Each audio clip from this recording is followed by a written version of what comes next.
As the great Bill Hader playing SNL's iconic Stefan would say, this story has everything. Airplanes, drag racing with cars, not queens, Canadians, and that thing where you fail to convert standard to metric, Madison. This is the story of the great Gimli glider. Madison, who are we? Tell the people who we are. Calamity Janes. Ooh. That's all I got. We're Calamity Janes. We're to anything. I'm still rusty. To anything but plain Janes talk about mayhem, disaster, calamity, and etc. whatnot, so forth. That's what we do. That's what we're here to do. You're doing great. Am I missing anything? I'm Bailey. I'm Madison. And we're your hosts. Welcome. Thank you. Finally, you've learned. Host and host. Host and or host. Host and co-host. Host and co-host. It only took me, what, a year? Yeah. It's, almost. Oh my gosh. It's almost been a year. Mm-hmm. Oh, that's insane. Yeah, sure is. Wow. Sure we should is. have prepared better for this. Well, it's not. We're thinking ahead. We're thinking way ahead. That's true. Yeah. You ready to get into it? Yes, I'm so excited. Bailey is going to be doing the disaster this week, if you couldn't tell from our cold open, and I am so very excited. Get ready. Okay. I mean, it's not, I'm not going to build it up too much. It's an interesting one. I wouldn't have chosen it if it wasn't. You're already bad at this job. So sorry. 1,000 apologies. I don't want to build it up I don't want to disappoint people. You know, I like to set and manage realistic expectations. All right, ready to get into it? So excited. Let's get realistic. Okay, so picture it. You're in Montreal, 1983. You're getting ready to board Air Canada Flight 143 to Edmonton. It's a pretty routine stop with a little stop in Ottawa. Now, earlier in the day, a technician discovered that the FQIS, Fuel Quantity Indicating System, was defective. I have a theory that this has to have some sort of short and quick name because FQIS doesn't exactly roll off the tongue, but I don't know what that would be. Yeah, try it. Quiz. FKIS. Well, I don't we've know. already established that I have some sort of speech impediment, so it is not up to me to try to pronounce that. Sure, it has your favorite sounds in it. It doesn't come up too much, but I'm just thinking FQIS, it has to be like, we'll call it the F keys was defective. F keys, okay? That's fine. Sure. Not Great. a problem. They just make a note of it in the logbook, and the pilots using it at the time disable it and manually measure fuel levels using something called a dripstick. Oh, like with oil? Kind of, but not a dipstick. Oh, that's a dipstick. This is a dripstick, yes. And I looked at it like 5 times to make sure. How different can they be? Don't know. Apparently gas and oil, different term. I don't know. There's so many things about this story that I just, please don't pry too much because I don't have the answers. No, I'm going to pry so much so you know how it feels every week when you come at me with your intelligent questions. And no, please don't. Moving on. Go ahead. The plane flew from Edmonton to Toronto and then on to Montreal. That's the end of the paragraph. Great. Wonderful. So we're in Montreal. We are in Montreal. This is where our story begins. You just needed a little backstory on the plane. Oh, I feel very connected to the plane now. Thank you. You should. Love the plane. Know the plane, love the plane. Because our two captains, Captain Bob Pearson and First Officer Maurice Quintal, take over. And they know the plane well. He's already my favorite. Yes. Well, they don't know it well enough. We'll see.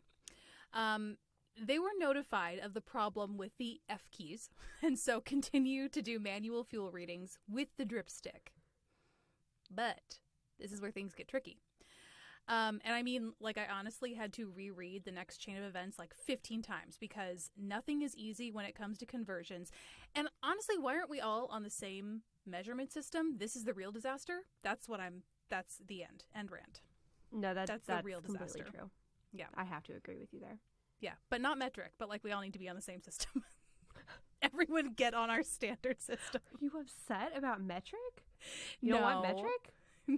I have nothing against metric. I would just have to learn something new. I want all of us on the same measurement system, but I don't want to learn metric. Okay. That's fine. Yep. That's okay. That can be your thing today. That's okay. Thank you. Thank you. You're It's really nothing against Metro. I just don't want to learn new things. You would have to learn a new thing, though. Or you want everyone else to be on the American system? Yeah, even though it's not the best. It's dumb. It's really arbitrary. It makes no sense. I know. It's not. Base 10 makes so much more sense, but it would just take. Anywho. Like I said, end rant. So, in measuring the fuel, Pearson converted centimeters to liters to kilograms. However, he did his calculations based on density figures from an Air Canada refuel slip, which were in pounds and liters. You see, this Boeing 767 was new to the fleet and was all metric, baby. Oh boy. Yeah. 'Tis off to a bad start. Yes. As so many conversion-based disasters are. So Pearson decides he's going to fill up for the whole trip. Montreal to Ottawa and Ottawa to Edmonton. So they make it to Ottawa and they don't refuel. Fun fact, 1 kilogram equals a little over 2 pounds. So the plane had about half as much fuel as it needed to make the trip. That was going to be my next question, was just how bad was this boo-boo? Real bad. Which, fun fact, Bonnie learned how to say boo-boo this week. Like she did. Her aunt boo? Is that the context? Like she fell and cut her elbow. And yes, like you, of course. And now I'm associated with hurt and pain. Aunt boo. Boo-boo. I mean, that's what I associated you with for the first, I don't know, 15 12 years of my life? Okay, yep. Mine was a more conservative estimate. Whatever. That's fine. I just wanted to drop that in here. I felt like with how our days were going, it was just like a nice thing to include. Hey, by the way, my child now associates your nickname with horrible, awful feelings. Enjoy. I mean, it helps. Bye. When she fell and hurt her elbow, she did not cry. She didn't cry when I cleaned it out or put a Band-Aid on it. So, you don't scare her. Good. Aunt Boo teaches resilience. I mean, you did with me all the time. You tried to kill me as a kid. But that's okay. You need to get over all of those. They were all accidents. I'm almost sure of it. I'm not. Okay, keep telling us about Maurice and what's his face. Did I? Oh, yes, Maurice. I'm so focused on their last names. I was like, who's Maurice? Who Wait, is this tell me character? their last names again? Pearson and Quintal. Okay. Maurice Quintal. Yeah, I could guess which one went with which. Yep. So, this would explain having half as much fuel as they needed. Why, when Flight 143 was over Red Lake, Ontario at 41,000 feet, a cockpit alarm sounded warning the crew of a fuel pressure problem on the left side. For reasons I don't understand, but sound perfectly reasonable, something to do with gravity-fed fuel lines, the pilots dismissed the warning. Like, this was not a big deal to them. They were like, oh, that's something to do with gravity-fed fuel lines. Beep, ignore. But then, the same alarm sounded for the right engine, and that's when they started to divert to Winnipeg. And as with most airplanes disasters, this is when things start to happen fast. Real fast. Of course. I mean? Okay, I get it. Glider. I understand. Yes. Yeah. I thought this was going to be like a very important and likely tragic situation involving like a paraglider or something. No. I mean, in a way, they are paragliding in a commercial airline, but nope, it's fine. This conclusion I've drawn is not important.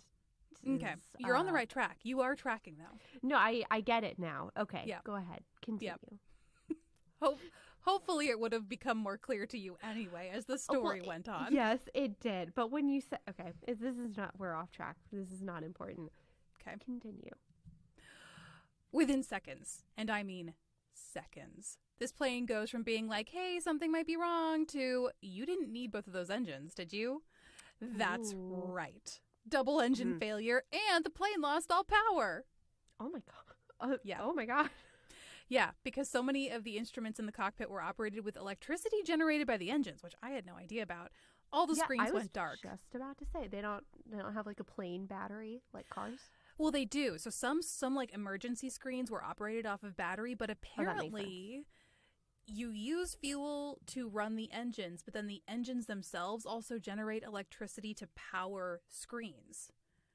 But because the engines weren't working, the screens weren't working. Okay, I'm on board. I understand. Yeah, so you're in a cockpit, goes dark, total darkness. That sounds so fun. Because I think it was at night. Yeah, I think this took place at like 8 p.m. at night, so it is actually dark as this is happening. Awesome. Adds to the hate mood. this. Yeah.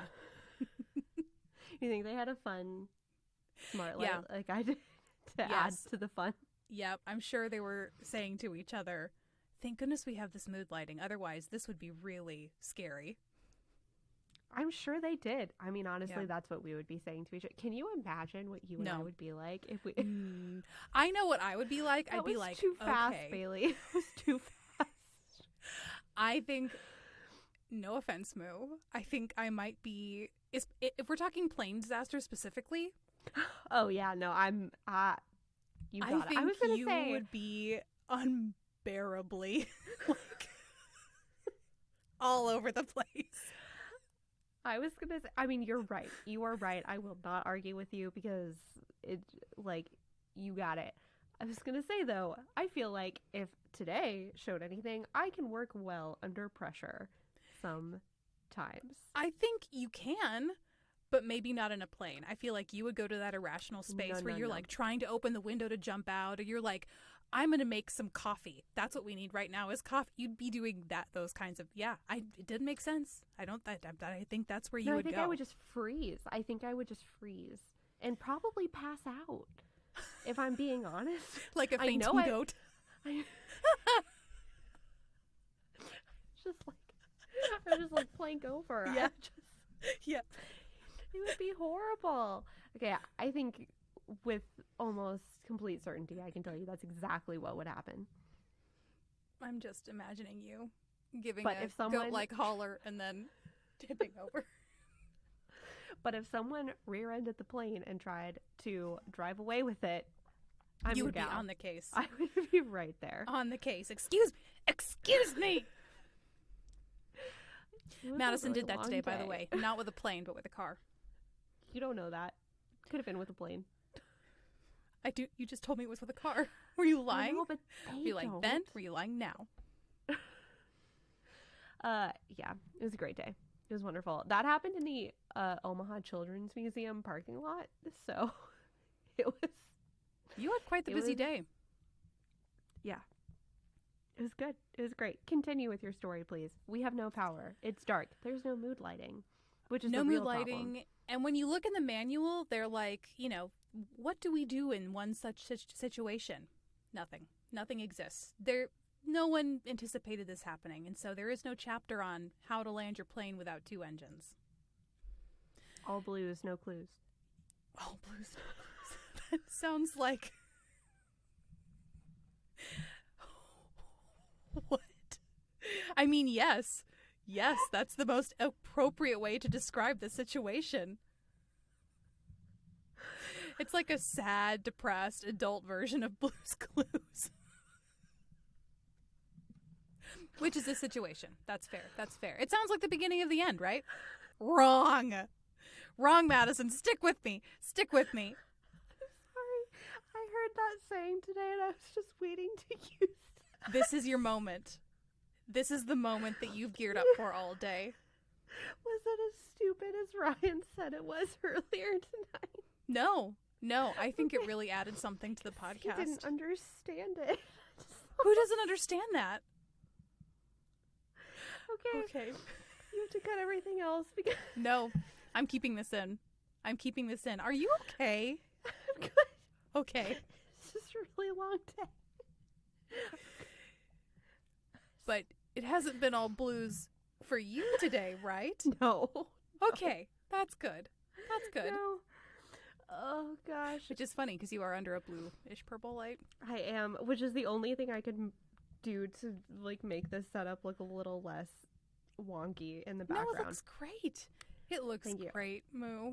Oh, thank you. I'm good. I'm having a great time. Good. Keep going. I'm listening. Okay, you let me know. Give me some sort of sign into the camera if you need to pause. You need to. I am good. Okay. I'm solid. Okay, all blues, no clues. I thought it was really funny. It is really funny. It is really funny. But you're laughing a little too hard at it. Like it's a little like it's funny because it's true. So luckily our man, Captain Pearson, was an experienced glider pilot with like 10 years under his belt. Awesome. Wait, you said glider pilot? Mm-hmm. Mm-hmm. So like he does this for funsies. Mm-hmm. Wait, like gliding planes for fun? Yeah. So I don't know why this is the first example that comes to mind, but you seen 50 Shades of Grey? Where they pull the plane up into the... You haven't seen the movie? No. Oh, me neither. But I've heard that there's this scene where he's like a glider pilot. Basically, they pull this a motorless propellerless. Is it propellerless? Might be propeller. They pull a motorless plane behind a motored plane up into the air, and then they cut this cord, and you literally glide it down using just the equipment, like your control surfaces on the plane. It's a glider. Look it up. I'm not making it up. No, I believe you. It just seems like an activity that started maybe by accident. Like someone like got pulled. I don't know. Does it make sense to you? Why do people do that? I mean, I think it's probably how like modern flight started because they didn't have engines. They don't, all those black and white things where they just like jump off cliffs with their planes, like because they don't have motors. They just use the natural lift from the air to. No, I get. Okay. No, this sounds like a me problem. So I can't believe you have not seen a glider. I've seen other types of gliding devices. I've not seen I feel like you're being too casual about this. No. Okay, hold on. I'm dropping this in the chat. It's a very simple. Oh, it's so skinny. You don't want to make it heavy because, again, you don't have an engine. Okay. They get towed up. They get towed up by a plane, and then they glide down. I don't make the rules. Okay. No, it's fine. It's fine. I get it now. I mean, I don't, but like. I'm not saying I would enthusiastically go in one of these. You get it. Okay. Okay. Yeah. So he was flying those for like 10 years. That sounds like he was the perfect person to be on this flight. And how have you not heard of this? I'm almost positive that Sully did too. The pilot that hit the plane, hit the goose that landed in the Hudson. Yeah. I didn't know that Sully Sullenberger was a gliding pilot. Fake name. I had no idea. I think don't quote me on that. I should really stay in my lane to this disaster that now I it's have on researched. The internet, which means that you are committed to this statement. Committed. Everyone, use this in your disaster reports. Use this as a primary resource for your research. Please don't. We are not a primary resource. Please don't. So he's got 10 experiences. He's got 10 experiences. 10 years under his belt. But even the best glider pilot needs to know his speed, and that instrument not covered under the emergency instruments. Yeah. So he had to make his best guess. And furthermore, I have this in all caps in my writing. I don't know why. His first officer.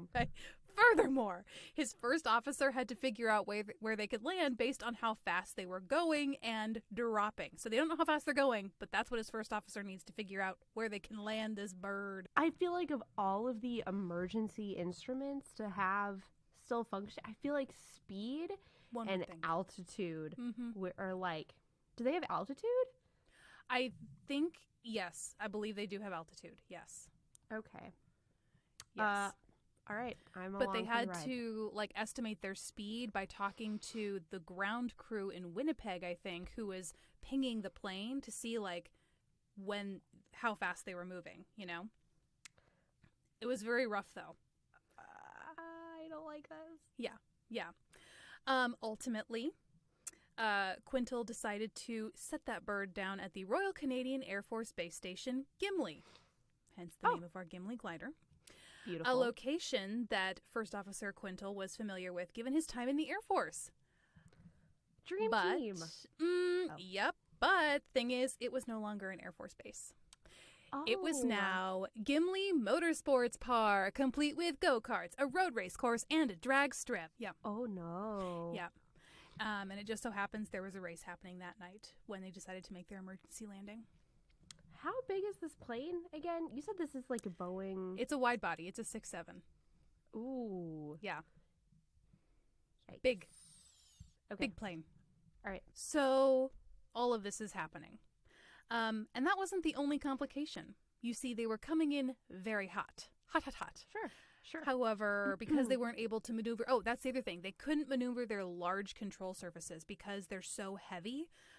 You know when you land in a plane and like it looks like the front part of the wing like covers it like the wing basically unfolds, right? The front part kind of comes down and the back part comes down. Mm-hmm. That slows the plane down. None of that was working. None of it. Because it's so heavy, you can't with the manual controls, you like physically don't have the power to move those large surfaces. All you have is your little flapper in the back and your little flappers on the side of the wings. Little tiny like ones. A cartoon bird. Yeah, like a little angry bird. Like a tiny little angry bird. That's all you got. Your little tail feather and your little side feathers. That's it. Oh my god. And those don't slow you down. Those help you steer. This is so stressful. Yeah, it's real stressful. So Pearson decides to execute a glider maneuver called a forward slip. Please don't ask me to elaborate on this. Just know that it is a maneuver used to descend, like lose altitude, without increasing forward speed. Honestly, it looks like you're Tokyo drifting. When I looked at a diagram on Wikipedia, it's like you Tokyo drift the plane. Yeah, you like turn your plane this away so that you kind of go like, broop. It's like you intentionally create shear wind under the wing is what it kind of looks like. You know what I mean? Not total shear, but you lose your lift. Yeah, I didn't say you were gonna like it. It's just what happened. Okay. Nothing that I read talked about the announcements that were being made at the time, too. I would love to know what those announcements were like. Sometimes I think it would just be better not to know anything.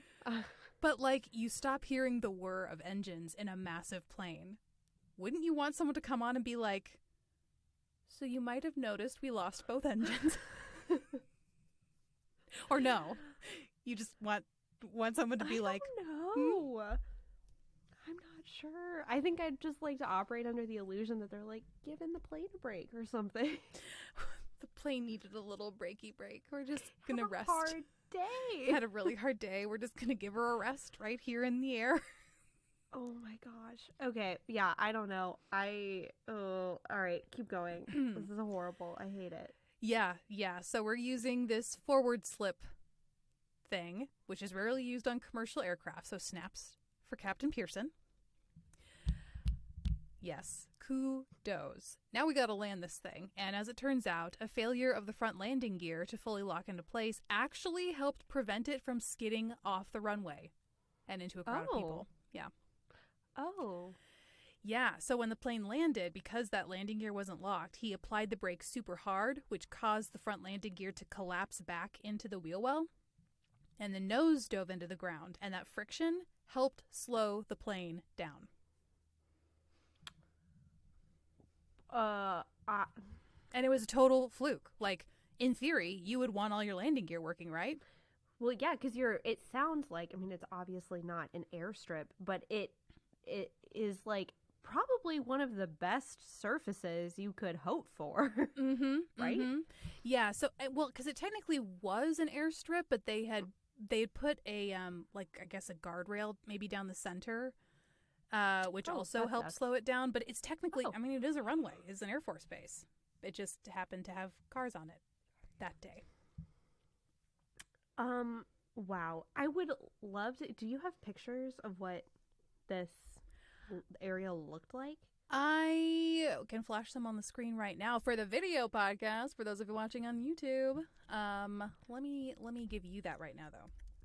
Thank you, because I'm having a hard time imagining exactly what this layout looks like. So it's like a runway. They've just put a guardrail down the center of it. And they had other stuff happening on it. Wow. Yeah. How would you like to be one of the people there doing, what'd you say, like bumper cars or go-karts or something, and you're like, oh, hello, Mr. Plane. Dinner and a movie. Oh, because that's the other thing. Without engines, pretty silent when it came in. So. Oh, that's eerie. Yeah, eerie, That's and they didn't scary. have notice that this thing was coming in. So there was I don't have the exact quote, but one of the pilots talked about how, there were kids riding their bike along one portion of the strip, and how he could see the whites of their eyes, or they got so close he could see the fear in their eyes because they took him by surprise. They just, no one heard this massive airplane coming in because there were no engines. Oh, I hate that sounds like the worst part of this entire thing. Mm-hmm. That is so creepy. Mm-hmm. I don't know. Hearing this, the plane landed 17 minutes after running out of fuel. It glided for 17 minutes. That's a lot less than I thought it would have. Mm-hmm. Mm-hmm. It dropped fast. Why so short? Because it's heavy. Oh, yeah, I guess that makes sense. I had just always heard the thing that made me feel better about flying over the ocean was that planes can glide for hundreds of miles with no engines. I mean, they can, but keep in mind, planes go hundreds of miles per hour, so... Yeah. Oh, that's a good point. Yeah. Oh. Well, that's not going to make me feel better the next time I'm over the ocean. But think about it. If someone could glide into the... Like in the Hudson. He glided... I don't know why I tried to say glowed. He glowed into the Hudson. Gloated. Gloated into the Hudson. I don't think it was a smooth landing, but, the plane stayed intact, and people made it out. I can't think too hard about this one. I just can't. No. I can't do it. Don't. But here's the deal. No one died. The only injuries were from people that exited on the rear slides because they weren't long enough to accommodate the fact that the plane's tushy was up in the air. You know what I mean? Yeah. Mm-hmm. And there was a minor fire in the nose area that the racers were actually able to extinguish because they had fire extinguishers for their cars. That's perfect. I know. There's some divine intervention and going on with this situation. Yeah. Especially when you consider the nose gear not working and how it was probably beneficial that all these things happened. Yeah. From the ability to land on the retired airstrip and, oh my gosh, and both of their respective experience. Mm-hmm. Wow. Mm-hmm. This is bonkers. What else do you have for me? Well, I think it's time we talk about who is at fault here. Oh, I love assigning fault. Implications. Well, an investigation, full disclosure, this last paragraph was very technical for me, so this is all taken almost directly from Wikipedia because I don't know how to paraphrase this. It's all by the book according to the investigation. As long as you say it's from Wikipedia, I consider it to be okay. It is from Wikipedia. An investigation by the Aviation Safety Board of Canada found that Air Canada management was responsible for, quote, corporate and equipment deficiencies because they, quote, neglected to assign clearly and specifically the responsibility for calculating the fuel load in an abnormal situation. It further found that the airline failed to reallocate the task of checking fuel load, which had been the responsibility of the flight engineer on older aircraft, flown with a crew of 3, it's very specific. The safety board also said that Air Canada needed to keep more spare parts, including replacements for the defective fuel quantity indicator in its maintenance inventory, as well as provide better, more thorough training on the metric system to its pilots and fueling personnel. Oh my gosh. Yeah. So here's the thing. Initially, Pearson was demoted for 6 months and Quintal was suspended for 2 weeks. But then they came to their senses and they were awarded diplomas for outstanding airmanship because people were like, what? Excuse me? Yeah. I feel like the vast majority of the time, if a commercial plane crashes and not everyone doesn't immediately die, the pilots are probably doing something very right. Why? Yeah. I mean, I get maybe to be like, if at first blush you think, oh, it's their fault it happened, so it's kind of like, good job, you fixed the disaster you created, but yeah. no one died. Everyone No. survived.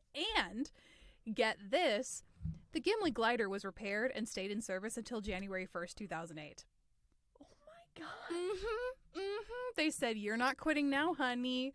Get that front wheel fixed and you are going to keep going. Not gliding, but you're going to keep going. Yeah. Good for her. She is a trooper. She's a trooper, and now she is in the Plain Graveyard in the Mojave Desert. But she was a trooper until 2008. That is insane. And this was Yeah. 83? Yeah. Yes, 83. And that's the story of the Gimli glider. That was a fascinating and beautiful telling of that story, Bailey. Thank you so much, Moo. I really appreciate your so high welcome. compliments. You did such a wonderful job. So did Maurice and Captain Pearson. Mm-hmm. And They're the real, I'm true heroes of the story. Yes. Literally. Well, and the Gimli glider. Yes. She carried her weight as far as she did. possibly could. As far as she possibly could. And then she was like, I'm going to sit down right here. Right here, it's comfy. I need a break. Yeah. And I'll be back. Yeah, and then she came back. And she came back. Mm-hmm. Would you feel comfortable flying on that plane? Would it like oogie out a little bit? I don't know. I don't know. Because then wouldn't you think that every captain would know that they're on the Gimli glider? And so they're like, gotta have your wits about you. Like, Yeah, probably. Or maybe What if they're like, lightning won't strike twice, so flies itself. That's kind of how I feel about a lot of things. I'm like, okay, if I was in a plane crash and miraculously survived, maybe I would have like no fear of flying on commercial airlines because what are the odds? chances? What are the odds? Yeah. Yeah. Or I would just have crippling flight anxiety and really never be able to get on a plane again. And I don't need to know which one you think would happen. It's not important to the story. And I'm not faulting you for that in the least. That could be me too. I don't know that I'd be like eager to get on a plane if I were on an especially, treacherous flight. I mean, I feel like I've been on particularly treacherous flights. You have, and we've been on the same treacherous flights, and I'm still more than willing to get back on a plane, and you just are not. Okay, not on all of the same treacherous flights. We haven't flown together for quite a while. The last flight we both took, the last flight you took was with me. I have been on an airplane since then. Anyways. Not important. Moving on. Anyways, this was wonderful, Bailey. There you have it. This was a really interesting one to do. And I think, I won't say fun, but it is always nice when you have one that ends, real I survived. Where the experience and the know-how of the people who are in charge of knowing how really comes through. And we learn our lessons. Everyone loves a survival story. They do, and especially when you actually learn and you're like, okay, guys, if there was ever a time to really nail our metric conversions, it's now. 'Tis now. Yeah. Oh man, if you survived that though, how pissed would you be to find out that that's what caused it? Yeah, it'd be a little off-putting. Yeah. Mm-hmm. A little like when, a rover slams into Mars because they, whoopsies, didn't, although that's not jeopardizing people's lives, but certainly a lot of people's time went into it and money. And effort, and money for sure. Yeah, whoopsies. Wow. Okay, this has been wonderful. Thank you so much, Bailey. Anytime, and every week. From here on out, forever and ever. Forever and ever.